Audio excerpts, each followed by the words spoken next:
welcome back to Manifest Positivity. My name is Odera, and here I am showcasing the wonderful people I have the opportunity of knowing because I felt inspired, I felt blessed, I felt positive just interacting with them. My guest today, we share 4 letters of our name in common, and that is the initial basis of our friendship. Of course, after a wonderful boozy brunch, I realized that we connected on so much more, and even though I'm the worst with keeping in touch and I probably have not been the best friend I could be, she's so understanding, and every time we meet, we vibe and connect, and that's how I know she's one of the positive people in my life. And I'm super grateful that she's here to sit down with me. Thank you so much, Chidera. You're welcome. She's beautiful. This is Chidera, this is Odera. But don't mix it up.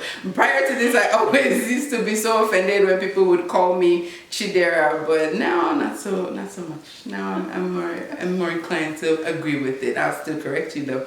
But Likewise. Wonderful, Chidera, please introduce yourself and tell me about your journey up until this point right now. Tell me how life has been. Man, life is crazy. I think something that I have told myself is as long as I'm happy and as long as I'm doing something that impacts the world, everything's fine. So I don't know how far back. As far back as you want to go, girl. Woo. Childhood, teenage, and adulthood. Okay, I moved around a lot, so it was never really easy for me to, I guess you could say, connect with people wherever I lived because I never knew how long I was gonna stay somewhere. But I've been in California for like 18 years now, so I don't think I'm leaving. Well, actually, let me not say that. I might leave soon, but it's all contingent on where I end up. Currently applying for MBA. Goal of that is just to understand the business industry, do what I can do to build up businesses to help support my friends, my family, as well as support our folks back home. So, yeah, I mean, as far as going back, I would say like, I knew at 13 I was gonna impact the world. My mom's a doctor, and my grandfather was a doctor. Unfortunately, he passed last year. So we used to do medical clinics in the village at my grandfather's house. Wow. So at age of 13, we were back in Nigeria, and I think that was the first time I had been in Nigeria since I had moved when I was a kid. And it was a multitude of things. You don't go to Nigeria for just one thing. You go to Nigeria for like at least 15. So we were there for like, you have to make it count because you're there for about 3 weeks. This is the time of your life. You're doing a whole bunch of stuff, catching up with family, doing just different things. So like, we went back to celebrate my uncle finally finding a wife. And I say finally finding, it's not rude, like my uncle knows I love him, but at that point there was worry, right? So he found a wife and they were getting married. So we were there for the traditional and the white wedding. But then my parents always wanted to make it count wherever we went. So my parents were always the ones to push us to go to museums, do all these different things, just culturally immerse us. So my parents were like, we're going to give away medicine. My mom being a doctor, she sees the waste of medications. When patients get better, they tend to like throw away things. She started collecting. So she started collecting medicine before we had went, like 9 months before. We were able to, we were kids then, so we weren't taking our luggages. Now, you don't mess with our luggage. Our luggage is ours. This is out for the parents, okay? Do not take our luggage unless we offer you a small portion of it that you can have, but don't just say, this is my suitcase. It's not. And for people like me that my mom is still buying my ticket, 1 box is hers. 1 box is hers standard. Man, I mean, I can understand that. We would pack our luggages. All we had as clothes was our carry-on, but the other 2 luggages were like items that can be given away. So like, it could have been medication, it could have been clothes, it could have been just bandages, just anything that we were able to get our hands on, or my parents at the time, and we shipped it to Nigeria with us. Like, all in the baggages. And you know, if you go to Nigeria, it's not the easiest place to go because everyone's like, why do you have so many luggages? Irregardless of the fact that you have so many kids. So we learned the first time, don't tell them what's in your bag. Don't tell them what's in your bag, you just gotta walk through, right? So we had all these luggages, we had all this medication, we were able to do this medical mission, I think one day before all the festivities had, but then, you know, there's still preparation. So we saw a cow, we saw a goat, we're all playing with them in the yard. And we did the medical mission, and I, of course, wasn't old enough to help, but I'm old enough to see what's happening. So I was playing with all my cousins, and then I said, you know what, let me go check on my parents.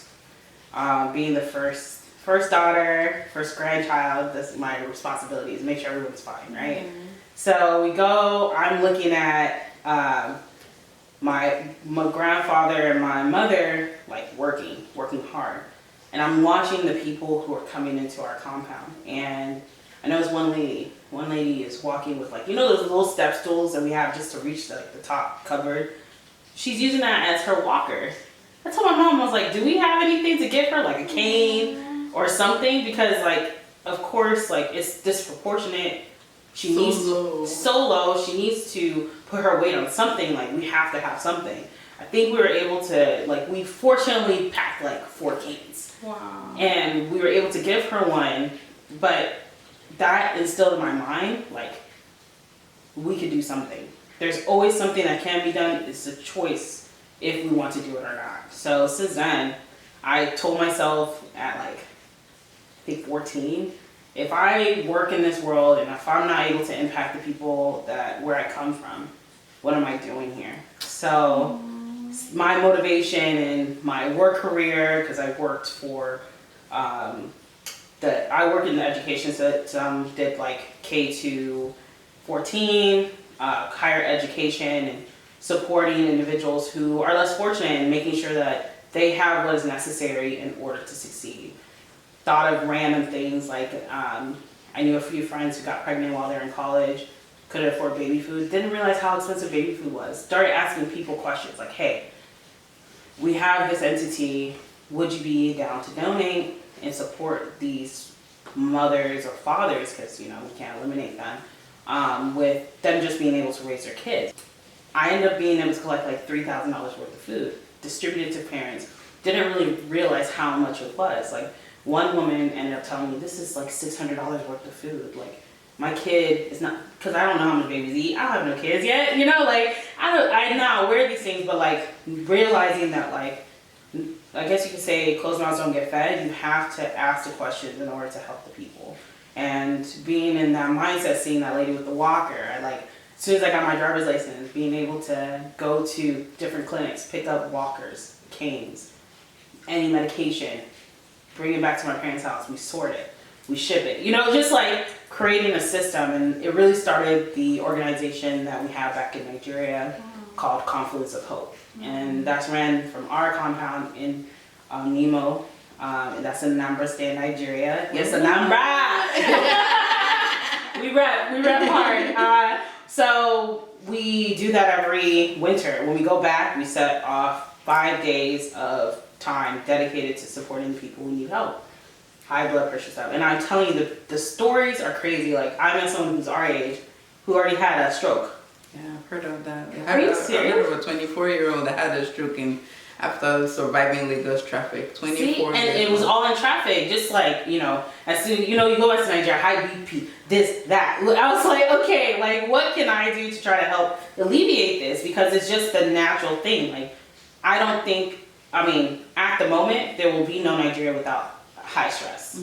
Until significant things change, and, you know, I think that's where our generation comes in, with the various efforts that we're doing. But I do think as long as we have the mindset of going back, we can make those changes, irregardless of the people who have been there, who don't want to leave there, and who have never really been anywhere other than to go to school and come back. But I do think as individuals who live abroad, there is an opportunity to change. So that's so beautiful. I didn't even know you were so inspiring, but I could tell.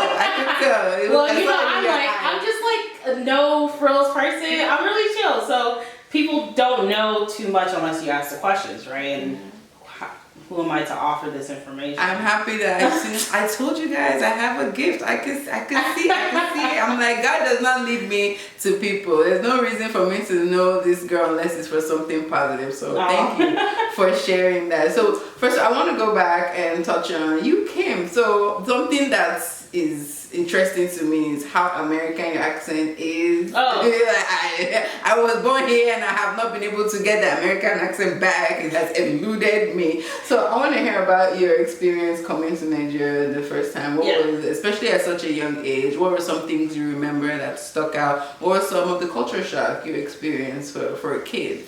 Okay, so I was born in Nigeria, but moved here when I was 2 to America. Let me say, because not everyone knows what moved here means. So I moved to America when I was 2. So going back at 13, I don't know if it was necessarily culture shock or excitement. I think I was just so excited to be fully immersed with my people. My parents have done a really good job, like throughout our lives, keep people that needed to be in our lives around us, and then also, you know, family is family, so that's an aspect of it as well. But I do think that it wasn't a culture shock. I think I was so excited to just be fully immersed, see our extended family, see where my mom was raised, see where I was born, the first house that I lived in when I was a kid, like just understanding myself as a whole. Like a lot of African American people here wouldn't know how to trace back. I could trace back. I can trace back. Like I know where my great grandfather was born and raised. I know where he was buried. I'm grandmother as well. Like just knowing those details, I think it grounds you. I look at my trips to Nigeria as a way of refreshing me to come back to America to do the work to help support back there. To go hard. Yeah, because honestly, I feel anytime I miss a year going to Nigeria, I'm unbalanced for the entire year until I go back and I really am a recenter, because there's something rich about knowing where you're from and who you are that I don't think a lot of people are fortunate to have. And me as someone who can do that, man, I'm thriving. Taking full advantage. I love that. Like even right now, we're us cousins, we're now at the age where, you know, we're not completely controlled by our parents, right? Well, my family were the older type, but the younger ones, like, we couldn't really talk to them unless, like, the mom said yes. You know, just like layers. Now we can talk directly to them, and we're building that cousin relationship in the way I feel that it should be. Yeah. Something I've definitely admired about you is this aura of responsibility I see. And I know that comes from being the Ada, being the first daughter. How many siblings are you managing? There's 3. I have 2 brothers and 1 sister. Yeah, so it's 4 of us total. How does that feel? I'm an only child, so it's so intriguing to think that I'm responsible for these people, and you carry it so well. Like I always get this sense of duty. You know, when I call you, I'm with my brother or I'm with my sister. I'm doing this. Like you're always so responsible, and I envy that. So how does that feel? Don't envy it. It's not easy. It's stressful. I'm joking. It's not. I think now that we're older, it's a lot easier. When we were younger, trying to figure out who we were, things like that, it was harder because everyone was in their own head thinking that they needed to be a certain way. But now that we're older, we're more comfortable with ourselves. We're allowing ourselves to actually blossom. We're much more opinionated, etc. It's been easier. And I think having multiple siblings, it's fine. It's funny. We all were raised in the same house, but we're so different. But we still have the same baseline. Like we have the faith, we have sense of responsibility, and we know that we can do a lot in making sure that we are connected. We promised ourselves, like as the Izuchuku clan, to stay connected regardless of what's happening. And if we're upset with each other, we'll talk about it. Because, you know Nigerians, we tend to hold things and we hold it for a long time. So we just want to make sure that we don't continue or we prevent anything bad from happening. So yeah, that's all it is. It's like everyone's pulling their weight. I'm just the oldest one. I'm the oldest and the shortest. That's the only sad part about it. I'm the shortest one. That's funny. I told my mom and dad, I was like, I told my siblings too, you guys are lucky. I was a test child. That's why you all invited me. And as tall, multi-degreed as you are, it's because of my sacrifice for you. So appreciate it. Appreciate it, exactly. But yeah, no, it's all of us coming together and doing. Yes, I'm a dad, and yes, I'm for the entire family. I'm the first one, but irregardless of all of that, it's everyone doing a concerted effort, and also making sure that people feel that they can come to us too. Because I think we have a sense of respect your elders, etc. But I don't want respect by default. I want genuine respect. So, and that's how I approach everyone. That's beautiful. So, let me ask, how have you been able to get yourself through struggles, tough times? Like, considering you're there, that you have all this responsibility, sounds like you take up everybody else's issues and you just take charge. But how do you inspire yourself? How do you walk yourself through? God, first and foremost. If it wasn't for my faith, connecting with people who are like-minded, ensuring that I don't want to do things feeling guilty. I don't want to do things feeling shysty. I want to do things that just feel right. And I think being connected to God is the real stem of all of it. And I think that's what motivates me every day. As far as daily inspiration, the connection to my siblings and my family, that's another part of it. As well as knowing, like, I know I can do it. I don't know, there's something about me that, like, I know the days when I'm hard on myself, and I know the days when I'm good, but I also know that, like, there's nothing that I can't conquer. And I think having that mindset, like even driving here, I conquered that road, okay? In the rain. You go, girl. California rain ain't normal, like, so I feel that, like, if I set my mind on something, there's nothing in my way. And there's a reason why I feel that way. It really honestly stems from God, anything I do. What would you say is the most positive advice that has stuck with you to this point? Positive advice that stuck with me. Just because one person tells you no doesn't mean another one will.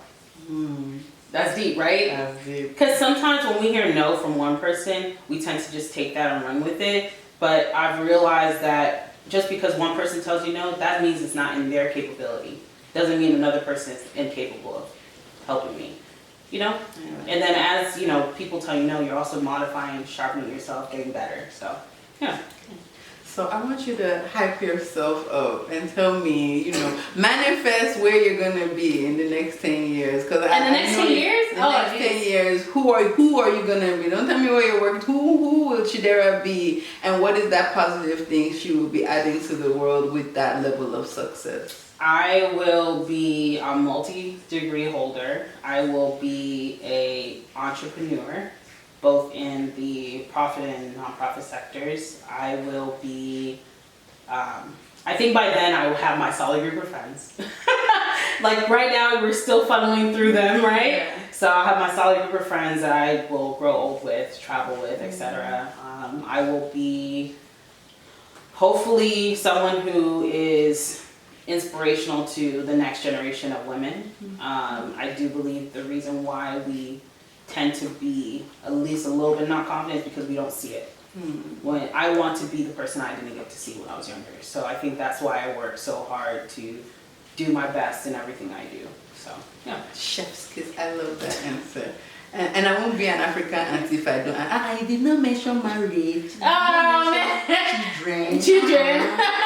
So I think with that is, I know that it's a desire of my heart, but I know that when it happens, it will be the right time. Okay. I mean, you want me to talk about it? Like, I can, it don't matter. I'm gonna say, I say it with my chest. You already know that. So, I am planning on freezing my eggs in the next 2 years. Nice. And preparing for like whatever the future holds. Of course, I would like to have a nuclear family, husband, and then have kids. However, like I don't know. Releasing yourself from that pressure. I love it. I feel like that pressure that they try to like put on us, like, oh, you have to, we're telling you to marry early because of kids. But with this technology, like anything to release that pressure and just take your time and live life. Well, I've always felt pressured. Yeah. However, I don't want to just get married. I don't know if you have noticed this, but our generation is getting higher divorce rates. Mm-hmm. We don't know ourselves. Like, I think I know myself better than a lot of people who got married at like 23 and now they're reassessing life in their 30s and they're like, I'm not happy with this person. And I think, of course, as you get older, there's tendencies to like stick to what you know, but like I still think I'm someone who's willing to learn and adapt. However, getting married is not necessarily the solution. I think knowing yourself first and then bringing someone with the self you know now is what I want. Because I could have easily been married. That's not hard. Right. Getting married is the easiest part in this whole thing. It's really knowing yourself and then knowing the person you're getting married to. I think that's what I desire most. And also, as you heard, like, I was motivated work-wise, so I focused on my career and being a little bit more intentional now with my love life. So we'll see. I like that. Such an inspiration. So at this point of the interview, I'll give you the opportunity to ask me one question. Okay. I just want to let y'all know she sprung this on me last week. So I don't have anything really substantial to ask. I do think you are a multi-degree holder. I know you are currently trying to figure out what's next in your life. What do you see yourself? Where do you see yourself in 10 years with your multi-degrees and also the start of this podcast and efforts? So I see myself educating other Nigerians, be it through nonprofit efforts, be it through being a Nigerian senator. I feel like I've gained all this knowledge and I just want to share it, which is the reason why I started this YouTube, starting with the people. I feel like people are also part of the knowledge, like talking with people, learning from others is also part of the knowledge I've gained. So in 10 years, I would also want to apply the knowledge I've gained academically about the world, about, bigger things, because I think those are the things that will help Nigeria grow eventually. And that's what I want to add to the world. Like, even if I don't get to see that, paradise Nigeria, the promised land Nigeria, at least I would have helped plant the seeds for the future generations to run with it and grow. Nigeria, this whole plant the seeds. You know how many plant seeds are still in Nigeria? It's funny, us as Igbos, we used to be farmers. We don't farm anymore. Nobody farms. I think the issue with the planted seeds is if you go and plant a seed without no plan on how it will grow and keep regrowing to build for future generations, it's destined to doom. And I think, similar to you, I plan on impacting Nigeria in some way. Not sure how, but I know the small efforts that I make now with my family and hopefully soon with myself, like, it's going to change that place. Because it doesn't make any sense. Yeah. Nigeria has all the resources, has everything. It's not supposed to be like this. It's not, but unfortunately with colonization, with the Biafran War, just all these different key moments, we didn't take the time to realize how those things really truly impacted us in order for us to step forward. If we didn't take things hostilely, we felt that it wasn't done right. So I want Nigeria to hopefully be at peace at some point in my life. In my lifetime, because I would like to see the Nigeria my parents talk so highly of. Because there was a time, we're the top people. What? If there's an Igbo person there, there's money to be made. Exactly. Okay? My mom says if an Igbo person is not living there, nobody's living there. No one's there. And with that energy and the fact that we know that about ourselves, I just think that there's so much. Like, Igbo people are conquering the world. We're solving 100-year-old math problems. We're impacting the world as we see it. Like, Nigerians are taking over. Not even taking over. We've always been there, but you're hearing us. We're speaking up now. Exactly. Always. And I do think that we as Nigerians Nigerians now need to realize the importance of going back, making those impacts and those changes, and also hopefully helping the folks that are there to see that the life that they're living doesn't have to be this way. Yeah, but it just blows my mind. Like, I meet some of the smartest people in Nigeria, but due to the fact that they're in Nigeria and have no way out, they're not able to see the life that they are destined to have. That they deserve. Like, people selling cell phones with like 5 degrees. Right. What? PhD holders. PhD holders. Chauffeurs. Yeah. What? That doesn't make sense to me. And of course, everybody needs to do a job in order to get somewhere. However, I do think if we give back, be intentional. The problem with Nigeria is completely ran like a business. It's completely ran like a business, which of course any country is. However, like, it's a business to the fault of the people. Yeah, so. At the detriment of the people. Mm-hmm. Thank you, Chidera. You've revitalized my energy. About Nigeria? Inspired me. You've given me so much to think about. Thank you for sitting down with me. No problem. I really appreciate this conversation. No problem. And thank you, everyone, for tuning in. Please like, share, comment, subscribe. Tell everyone, tell a friend to tell a friend. I'm sharing positivity, and I hope you manifest positivity in your life wherever you are today.